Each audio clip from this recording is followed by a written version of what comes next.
Bonjour, comment ça va? Bienvenue dans cette nouvelle vidéo. Comme vous avez vu dans le titre, aujourd'hui on va reparler parfum. Carrément j'ai envie de regarder la dernière fois que j'ai posté une vidéo parfum sur cette chaîne. Je crois que c'était dans mon dernier appart. Mais ça va faire 2 ans les gars. Elle date du 2 avril 2023 ma dernière vidéo. J'ai l'impression de me répéter dans absolument toutes mes vidéos. Ça doit être insupportable. Mais comme je travaille chez Sephora, j'ai l'occasion de travailler évidemment avec des parfums, d'en avoir moins cher et gratuit. Et en plus de ça, j'en reçois de par mon influence sur les réseaux sociaux. Donc comment vous dire que j'ai une collection de parfums qui dépasse un petit peu l'entendement. Je vous l'accorde, ne soyez pas choqués dans cette vidéo, c'est littéralement doublement mon métier de travailler avec des parfums. Ça veut pas dire que j'ai une collection vraiment avec que des parfums de niche, des parfums ultra underground, bref, les puristes du parfum, skippez cette vidéo pitié parce que vous êtes insupportables. C'est des parfums qui sont vendus littéralement dans une grande distribution comme Sephora, que on va dire le grand public peut trouver. Donc il y aura peut-être pas de nouveautés dans cette vidéo, mais je trouve ça intéressant, sachant que c'est trop drôle parce que ce matin du coup, à l'heure où je filme cette vidéo, on est dimanche, je vous ai posté un vlog et dans un des commentaires on m'a demandé quand est-ce que je ferais une vidéo sur tous mes parfums, etc. Et j'avais déjà prévu de faire cette vidéo aujourd'hui, donc en plus vous me le demandez, du coup je m'exécute. Je teste un nouveau setup, j'ai l'impression que la lumière elle est un peu basse, vous me direz ce que vous en pensez dans les commentaires. En tout cas on va pas traîner parce que j'ai beaucoup de parfums, principalement si jamais vous aimez les parfums très gourmands, sucrés, sensuels, chauds, tout ce qui est vanille, ambre, un petit peu fruité, enfin vraiment en fait je suis pas hyper difficile en parfum. Par contre les parfums qui sont trop fleuris,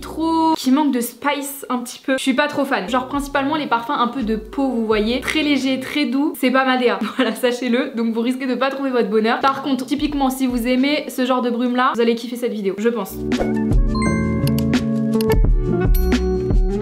Du coup je vais vous montrer et en même temps ma collection, mais en même temps c'est pas tous les parfums, c'est vraiment on va dire ceux pour lesquels je reçois le plus de compliments ces derniers temps. J'ai divisé cette collection là dans plusieurs catégories, mes parfums pour tous les jours, parfums de soirée slash grande dame, parfums ultra gourmands et sucrés, et pour finir les parfums un peu cocon, vraiment pour sentir le propre. J'aime bien dire ça alors que c'est un peu péjoratif dit comme ça. Heureusement je sens toujours logiquement le propre si je me lave, mais quand je dis ça c'est vraiment des parfums où t'aimes te parfumer avec en sortie de douche, qui sont pas entêtants, qui te font te sentir bien, vraiment cosy, vous voyez. Il y aura aussi cette catégorie là dans cette vidéo. On va commencer par mes parfums de tous les jours. On peut pas commencer par plus basique et mainstream que ce parfum, et pourtant il est sorti il y a pas très longtemps, c'est le Prada Paradoxe. Donc là moi j'ai l'autre parfum, on l'avait eu en cadeau chez Sephora à sa sortie. Je vous avoue qu'il a un petit peu mal tourné parce que normalement le jus il est plus rose que cette couleur là. Je l'ai beaucoup porté et puis après j'ai complètement arrêté parce que comme je vous l'ai dit en fait on l'a vraiment beaucoup vu. J'avais envie de changer un petit peu, mais ça reste un excellent parfum. Je trouve qu'il a une très bonne tenue. À l'intérieur du coup on va retrouver du bouton de Neroli en note de tête, en note de cœur des notes ambrées et en note de fond des notes musquées. Donc il a vraiment ce côté en fait hyper sensuel, mais en même temps tu peux vraiment le porter pour le quotidien. Moi ce que j'appelle un parfum pour le quotidien, c'est un parfum qui est pas entêtant mais qui a quand même un côté un peu sensuel, femme fatale. Rien à dire, celui-là je l'aime beaucoup. Pour un premier parfum aussi c'est plutôt sympa, il mérite sa hype. Voilà, je vais éviter de trop traîner sur chaque parfum parce que j'en ai vraiment beaucoup et sinon on va pas s'en sortir. Ensuite dans cette catégorie on a mon chouchou, c'est déjà le deuxième flacon que je possède, c'est le Valentino Burning Roma en eau de parfum. Celui-ci je l'ai depuis des années, je crois que j'ai commencé à le porter quand j'étais au lycée, ça a toujours été un coup de cœur, je n'arrive pas à me lasser de ce parfum. Je le préfère largement au Prada Paradoxe, mais si vous aimez ce parfum là vous allez forcément l'aimer parce que je trouve qu'il se ressemble un petit peu quand même. En note de tête du coup on retrouve du jasmin sambac, en note de cœur du cachemiran et en note de fond de la vanille bourbon. Littéralement tout ce que j'aime dans un parfum. En général quand il y a du jasmin, de la vanille ou de l'ambre ou du musc, j'aime le parfum. Que dire, il est incroyable, encore une fois il est ultra sensuel. J'espère que je vais pas avoir le même vocabulaire pour chaque parfum parce que sinon on va pas s'en sortir. Ils ont sorti aussi une nouvelle version dinguissime, c'est la version extra dose qui est beaucoup plus dans le côté chaud et sucré. Si jamais vous avez jamais senti ce parfum là, foncez les yeux fermés, vous allez trop kiffer. Toujours dans les parfums vraiment pour le quotidien à porter tous les jours, on a évidemment le Twilly d'Hermès. Donc là c'est la version haut de parfum, il est incroyable. Pourtant je suis pas trop portée parfum Hermès, j'ai vraiment du mal à accrocher. Le Barigna je l'ai, je le porte jamais, mais la franchise Twilly c'est une dinguerie, vraiment incroyable. À l'intérieur du coup en note de tête on retrouve, accrochez-vous bien, du gingembre et de la bergamote, en note de cœur de la tubéreuse, du jasmin et de la fleur d'oranger, et en note de fond du bois de santal et de la vanille. Ce qui fait vraiment tout là pour le coup dans ce parfum c'est le gingembre. En note de tête c'est incroyable, pourtant dit comme ça donne pas forcément envie, mais en fait il est frais, c'est à dire que là pour les beaux jours qui arrivent, incroyable, mais en même temps je me vois le porter en soirée mais avec en plus un parfum vanillé, par exemple avec le Vanilla de Kayali, je pense que ça peut être incroyable. Il est dingue et je pense que si je finis ce flacon j'irai me le racheter. Et pour finir dans les parfums que j'adore porter au quotidien, on a le musc noir de Narciso Rodriguez. C'est une folie ce parfum. De manière générale les parfums Narciso Rodriguez je trouve qu'ils sont très bien à porter au quotidien. Je trouve qu'ils sont vraiment pas entêtants et comme ils travaillent très bien le musc. En fait le musc c'est vraiment ce parfum de peau qui te fait sentir propre mais en même temps ultra sensuel, d'où le fait que par exemple la marque Musc Intime fasse un carton en ce moment sur les réseaux parce qu'ils travaillent justement avec le musc. Et il me semble que j'avais une formation justement à un moment donné de cette marque là et le musc de base c'est censé avoir un côté un peu excitant. C'était beaucoup utilisé en sexualité. J'ai peur de vous dire n'importe quoi mais il me semble. Donc c'est pour ça qu'en général quand on a des parfums à base de musc, ils sont ultra addictifs, ultra sensuels. Là franchement celui-ci je le trouve pas du tout entêtant, pas du tout dans l'extrême. Franchement il est incroyable à porter au quotidien. Par exemple c'est le genre de parfum que je vais porter soit pour un date mais en journée, soit pour un repas chez la belle famille. Vous voyez, pas que ce soit trop too much, qu'on me sente de partout, mais qu'en même temps j'ai une identité assez singulière, ce serait ce parfum là. Prochaine catégorie, on a les parfums de soirée, de grandes dames, des grands événements, peut-être pas pour aller en boîte parce qu'ils sont peut-être un peu trop niche entre guillemets dans leur senteur, mais vous voyez c'est des parfums, tu les sens, tu te dis ok cette meuf elle est en place. Ça fait trop pitié dit comme ça. Bref, déjà je vais en reparler mais celui-ci par exemple je trouve qu'il rentre vraiment dans cette catégorie là. Le Born in Roma, je me vois grave le porter en soirée, en date, dans un événement, je trouve qu'il passe trop bien. Sinon on a celui-ci qui est particulier, je le porte très peu mais quand je le porte c'est vraiment quand j'ai un outfit et il va précisément avec ce type d'outfit là, très classe, vraiment très voilà structuré on va dire. C'est le Bois d'Arménie de Guerlain. Alors ça coûte un bras et demi vraiment, ça fait partie des collections privées de chez Guerlain, mais ce parfum là, je sais pas comment vous le décrire en fait, il est tellement particulier, je pense qu'il est même presque mix, je me vois bien le prêter à Matisse par exemple. En note de tête on retrouve de l'encens, de l'iris et du poivre rose. En note de cœur du benjoin, je sais jamais comment dire cette note, de la coriandre et du bois de gaillac. Et en note de fond on a du copaïba, je connais pas du tout, du musc blanc et du patchouli. Donc il a vraiment ce côté en fait très chaud, très sensuel, mais en même temps je me verrais pas du tout le porter tous les jours parce que il est vraiment présent, il a une identité très singulière. Mais vous voyez pour avoir ce côté impressionnant, presque un peu imposant, ce parfum là. Je me verrais par contre le porter vraiment que en hiver. Je pense qu'en été, je pense qu'au printemps, été, voire même automne, il serait peut-être trop entêtant. Ensuite une variation du musc noir, on a le musc noir rose. Alors celui-ci c'est mon préféré, même au-dessus du musc noir. C'est une dinguerie le nombre de compliments que je reçois à chaque fois que je porte ce parfum. Je pense que c'est vraiment un parfum, vous voyez, qui me correspond à 100%, qui me va vraiment bien. Il y a des parfums, vous voyez, on sent bon quand on les porte, mais c'est pas notre identité. Je pense que ça pourrait devenir vraiment mon parfum signature. Mais j'ai peur en fait de trop me lasser, c'est pour ça que j'aime bien changer de temps en temps. Mais en tout cas, à l'intérieur du coup en note de tête, on a de la bergamote, des baies roses, en note de cœur, du cœur de musc, de la tubéreuse et en note de fond de la vanille, du patchouli et du cuir suédé. Vraiment le mélange vanille, musc, patchouli, bergamote, banger. Et pour finir dans cette catégorie là, toujours de chez Narciso Rodriguez, on a le Narciso ambré. Celui-ci je le mets principalement en été, je vous en avais déjà parlé dans ma vidéo de l'année dernière. Il est incroyable. Il a vraiment ce côté ultra solaire, je sais plus les notes qu'il y a à l'intérieur. Ok, en note de tête on a de l'ylang-ylang et de la fleur de frangipanier, c'est vraiment ça qui donne ce côté justement hyper solaire. En note de cœur, du cœur de musc et de l'ambre et en note de fond du bois de cèdre. De manière générale les parfums Narciso ils sont ultra sous-cotés, enfin je comprends pas pourquoi on n'entend pas autant parler alors que je trouve qu'ils tiennent super bien. Ils ont des senteurs qui sont ultra singulières mais qui en même temps correspondent à pratiquement tout le monde et celui-ci en particulier, carrément je l'avais fait valider par ma belle-mère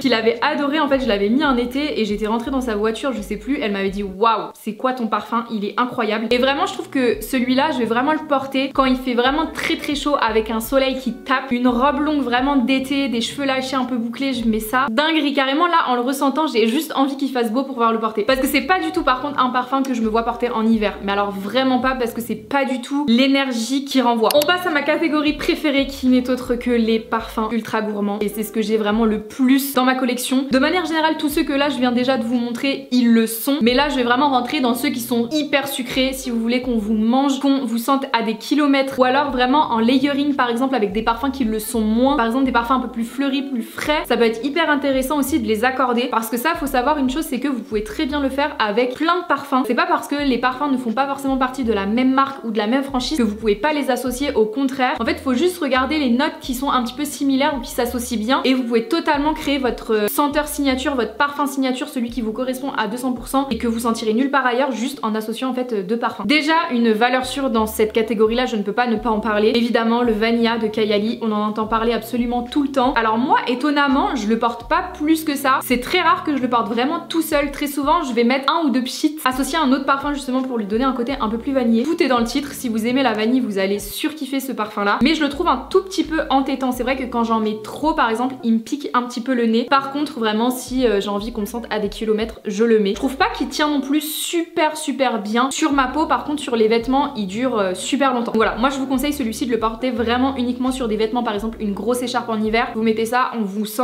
pendant 2 semaines. Bah écoutez, je vais continuer avec Kayali. J'ai 2 autres parfums. Donc on a le Rock Sugar, comme vous pouvez le constater je l'ai saigné l'été dernier. Bah là c'est pratique parce que toutes les notes elles sont derrière, mais c'est en anglais du coup j'y comprends rien. De la violette sucrée, bubblegum, du caramel blanc et de la crème de vanille. Alors ce parfum au début quand je l'ai senti, j'avais un peu l'impression de sentir un Doliprane sucré. Ça donne pas du tout envie dit comme ça. Mais en fait une fois qu'il est porté sur la peau, il est ultra gourmand et hyper addictif. De manière générale les parfums Kayali, si vous voulez des parfums qui sont gourmands, addictifs, hyper sucrés, foncez les yeux fermés. Et plus dernièrement elle a sorti le Bougie Marshmallow. Alors celui-ci c'est un banger. Si vraiment vous voulez le parfum le plus sucré de ma collection, je crois que c'est celui-ci. Quoique il y en a 2 autres qui rivalisent un petit peu que je vous montrerai juste après, mais franchement il est incroyable. Donc à l'intérieur on a du frésia, je sais jamais ce que c'est, de la framboise, du marshmallow rose, de la crème de coco, de la vanille fouettée et du musc rose. Il est incroyable, il est dingue franchement. Et ceux-là pour le coup vous pouvez vraiment les porter tout seuls sans problème, ils font leur taf à eux tout seuls. Les fameux autres parfums ultra sucrés de ma collection, on a le Scandale Parfum, je vous en ai déjà parlé plusieurs fois. Celui-ci franchement je crois qu'ils sont en train de l'arrêter, je suis un peu dégoûtée. Franchement ce parfum il a mis tout le monde d'accord dans mon entourage, c'est-à-dire que j'ai converti je crois 2 potes à ce parfum, c'est abusé. Il est vraiment dingue et pour le coup il tient vraiment bien. À chaque fois que je le mets je reçois tellement de compliments sur mon odeur. On est sur un ambre floral. En note de tête on retrouve du jasmin, en note de cœur du caramel salé, ça m'étonne pas du tout, et en note de fond de la vanille. En fait là c'est horrible parce qu'à chaque fois que je sens mes parfums j'ai envie de me parfumer avec chacun d'entre eux, sauf que là je pense que si je fais le mélange de tout ça va peut-être pas le faire. 10 sur 10, rien à dire. Et pourtant je suis pas trop parfum Jean-Paul Gaultier, genre par exemple le dernier qui est sorti, le Divine, c'est pas trop ma tasse de thé, par contre il est très sympa en été. Pareil le Scandale Eau de Parfum, je suis pas fan, celui-ci c'est un banger. Ensuite, comment vous parler de parfum gourmand sans vous mentionner le Hypnotic Poison de Dior. Alors lui c'est un OG, surtout en hiver je trouve qu'il passe trop bien. En fait il a un peu la forme d'une pomme d'amour, alors ça n'a rien à voir avec l'odeur d'une pomme d'amour. Vous voyez le côté cocon quand tu manges une pomme d'amour à la fête foraine, c'est un peu le ressenti qui me donne ce parfum. Par contre faites attention parce qu'il y en a beaucoup qui font l'erreur, c'est l'eau de toilette qui est incroyable. Je trouve que l'eau de parfum elle est trop entêtante, elle est trop forte, j'aime pas du tout, ça n'a rien à voir. Donc dedans on a des notes d'amande, notes de jasmin sambac et notes de vanille. Celui-ci pareil par contre je le porterai pas du tout en été, c'est pas du tout la même vibe, la même DA. Même au printemps je pense que c'est déjà too much. Automne-hiver encore une fois sur une grosse écharpe là, dinguerie. Un parfum beaucoup plus récent et que je pensais pas du tout aimer, on a La Vie est Belle de chez Lancôme, mais là c'est la version Elixir. Pareil j'ai une petite formation sur ce parfum là. Alors en fait ils l'ont sorti dans la collection La Vie est Belle, qui est une collection qui est ultra connue, franchement là rien que de le dire à voix haute, je suis sûre que même si je vous avais pas montré le flacon vous auriez su de quel parfum je parle. Mais en fait ils ont sorti cet élixir là, vraiment ils veulent le dissocier de la franchise La Vie est Belle. Ça n'a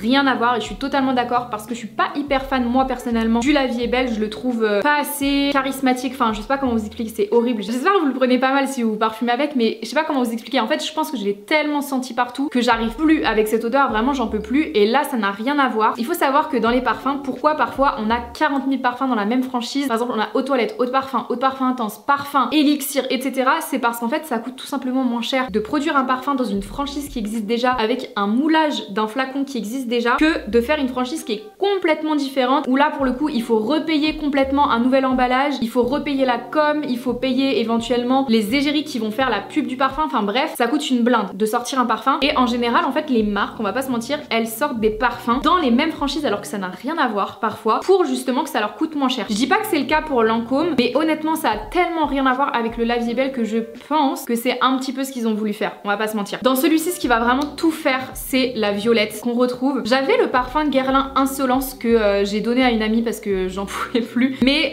qui était vraiment une overdose de violette. J'adore cette odeur là, mais c'est vrai que dans les parfums, dès qu'il y en a un petit peu tu le sens tout de suite, et dans celui-ci c'est vraiment son identité. À l'intérieur on va retrouver en note de tête du coup de la framboise, en note de cœur de l'absolu de feuille de violette et en note de fond de l'absolu de beurre de cacao. Il y a un côté ultra addictif à ce parfum, je sais pas comment vous expliquer, et pourtant je trouve que justement la violette ça peut vite être entêtant dans les parfums. Dans celui-ci pas du tout, il est ultra gourmand, ultra sensuel, franchement je l'aime vraiment beaucoup. Ça c'est pareil, plus un parfum d'hiver je dirais, même si on peut le porter par exemple pour un petit pique-nique au printemps, ça peut le faire, ça peut être même très sympa. Un parfum à offrir à votre maman aussi, ça peut être hyper intéressant. Après il reste vraiment très gourmand hein, donc peu importe qui vous êtes vous pouvez le porter, je dis pas le contraire, mais si vous cherchez par exemple un parfum à offrir pour la fête des mères, alors lui c'est une valeur sûre. Et pour finir dans cette catégorie vraiment de parfums ultra sucrés, je pouvais pas ne pas vous en parler, même si je vous bassine avec ça dans chaque chacune de mes vidéos parfums, que ce soit sur TikTok, YouTube ou Instagram, c'est le Wonderful de Adopt. On est sur un parfum à moins de 30 €, ça doit être mon 3e flacon et je vous jure que de tous les parfums là, des parfums qui coûtent 100, 150 €, tous les parfums que je vous montre, ils sont super chers. Celui-ci à 30 €, je n'ai jamais eu autant de compliments qu'avec ce parfum. Je vous jure qu'il ne se passe pas une fois sans que je mette ce parfum là et qu'on me fasse pas de compliments. Je sais pas comment c'est possible, je pense que ce parfum me va bien et de manière générale va bien à tout le monde. C'est des notes vraiment que la majeure partie des gens aiment parce qu'à l'intérieur du coup en note de tête on a de la pêche blanche, en note de cœur du jasmin, en note de fond on a du bois de santal et de la noix de coco. Allez sentir ce parfum là si vous aimez tous les parfums là que je vous ai montré, si vous aimez les parfums sucrés gourmands, ils coûtent vraiment pas cher. Ils ont un peu gonflé les prix par contre Adopt, je vous vois hein. Mais je le rachèterai toute ma vie s'il vous plaît, le discontinuez jamais parce que sinon je crois que je dévalise votre magasin. Il est incroyable. Et si vraiment je pense que je devais racheter qu'un seul parfum avec un budget limité, ce serait celui-ci, vraiment. Bon évidemment on les a vus passer partout mais dans cette catégorie je peux aussi mettre les Brumes Sol de Janeiro. Celle-ci est aussi la 40 que j'aime beaucoup, je sais pas où je l'ai mise d'ailleurs, je crois qu'elle est dans un de mes sacs. La 62 que j'aime vraiment beaucoup c'est pistache caramel salé. Je la mets un peu moins parce que vraiment je la sens partout, j'en peux plus,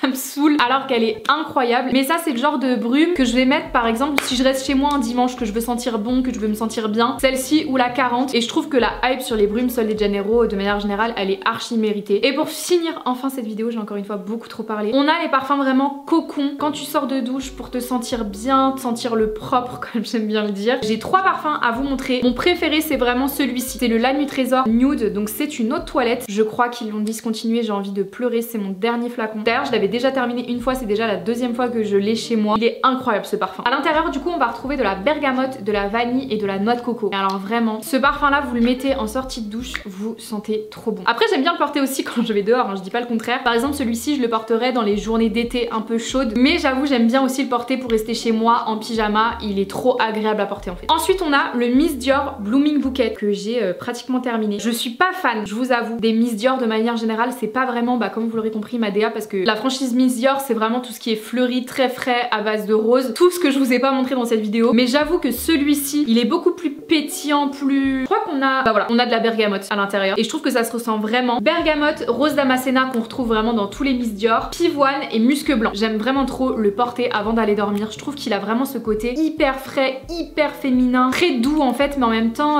pétillant, je l'aime vraiment trop. Pareil avec une petite robe de printemps et tout pour aller faire du shopping, incroyable. Et pour finir cette vidéo, un parfum que j'ai reçu très récemment, on a le Fleur Majesty de chez Kayali, donc c'est dans la collection Rose Royale. Note de tête, mandarine, orange, poire juteuse, pêche douce, rien que ça. En note de cœur du magnolia, de la pivoine blanche, de la rose centifolia, du bois de violette et en note de fond du vétiver, de l'accord signature Kayali, de la vanille, de la praline et du musc. Il a un côté très fleuri, hein, comme vous l'aurez constaté. En même temps il s'appelle Fleur Majesty littéralement. Donc c'est pas du tout ce que j'aime de base mais j'avoue j'aime bien le porter chez moi. Je trouve qu'il sent vraiment bon, il a ce côté vraiment très féminin encore une fois. C'est pas mon préféré de toute ma collection mais en ce moment j'aime bien le porter justement avant d'aller dormir ou pour chiller chez moi, pour rester un petit peu. Et je pense que je vais beaucoup l'aimer aussi au printemps-été. Donc voilà, faut vraiment que je m'hydrate là parce que j'en peux plus. C'est la fin de cette vidéo, j'espère vraiment qu'elle vous a plu. Ça m'a vraiment fait trop kiffer de reparler de parfum. C'est vraiment un sujet dont je parle pas très souvent. Vous me voyez un peu me parfumer de par-ci par-là dans mes vlogs mais c'est vrai que me poser pour parler uniquement parfum c'est quelque chose dont je parle pratiquement jamais. Après j'ai l'impression que mes vidéos elles sont un peu redondantes si j'en parle trop. Mais voilà, dites-moi si vous avez d'autres idées de vidéos autour du parfum, même comment sentir bon etc. J'ai trop envie de vous faire une vidéo un peu genre ma everything shower mais pour sentir bon toute la journée. Dites-moi du coup si ça pourrait vous intéresser. N'oubliez pas que j'ai laissé tous les liens de tous les parfums que je vous ai montrés dans cette vidéo dans la description. Et puis voilà, moi je vous fais des très gros bisous et on se retrouve dimanche. Ciao!